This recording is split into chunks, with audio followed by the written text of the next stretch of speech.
குழந்தை வளர்ந்துருச்சு போல. நானும் பாத்துக்கிருக்கேன். வந்ததுல இருந்து ஒரு வாரமா அவனை பிடிச்சி இழுத்து வச்சு அம்பளத்துக்கு இருக்க. தம்பி தான் என்ன சொல்லிருக்க?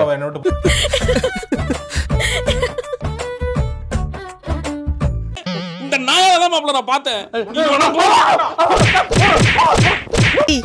என்னடா நீ இப்படி என் மானத்தை வாங்குறியடா? தொட்டில ஆட்டி விடுமா. இருந்து புடுங்க போற. இந்த நாக்கு இருந்தா அதனடா நீ பேசுவ. இந்த நாக்கு இருந்தா பேசுவ. நாக்கு இருக்க கூடாதா? அப்படியே போட்டேனா பாரு. ரோஹிணி குழந்தை அழுது பாருங்க, தொட்டில ஆட்டி விடுங்க. எப்பா இங்க வா.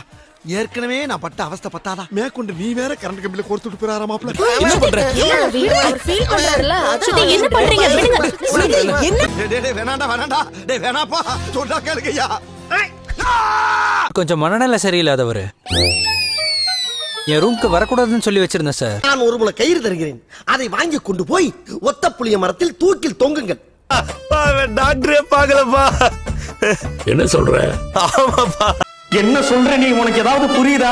எங்க உங்களுக்கு ஏதாவது புரியுதா இவர் என்ன சொல்றாருன்னு? இவன் போய் பார்த்து இருந்திருக்கான். அவர் ஏதோ சொல்லி இருந்திருக்காரு. அதை கேட்டு வந்து இவங்க பைத்தியம் மாதிரி பண்ணிட்டு இருக்கிறான். நானும் புதுசா ஒரு தொழிலை கண்டுபிடிச்சு ஆரம்பிக்கிறேன். அதை விட புதுசா ஏதாச்சும் ஒரு ஐடியாவை கண்டுபிடிச்சு என் தொழிலை கெடுத்து விட்டு போயிடுறாய்யா.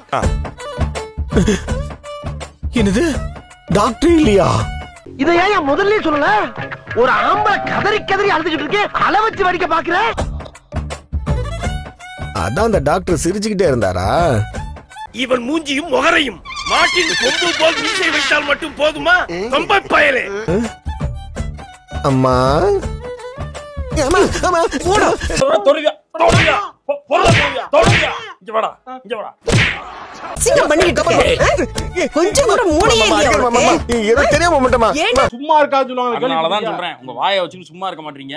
டீ கடையில உட்கார்ந்தாலே 4 பேர்ட்ட பிரச்சனை எழுதிட்டு வந்துடுறீங்க.